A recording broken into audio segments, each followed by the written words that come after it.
বিষয়টা হচ্ছে হবিগঞ্জ সিলেটে আজকে 52 বছর যাবৎ আমাদের গাড়ি মৌলভীবাজার সিলেট শ্রীমঙ্গল হইয়া চলাফেরা করে।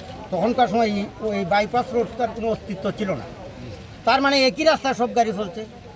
হঠাৎ করে আজকে 5-6 মাস ধরে একটা গাড়ি সার্ভিস আসছে, তাদের গাড়ি। এখন হঠাৎ করে তারা আমাদের গাড়ি তাদের জেলায় দিয়ে চলতে দিবেন, এটা কি হতে পারে?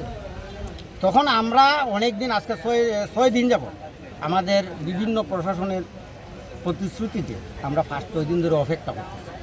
এখন মালিক শ্রমিক ধৈর্যের একেবারে শেষ পর্যায়ে পৌঁছে গেছে।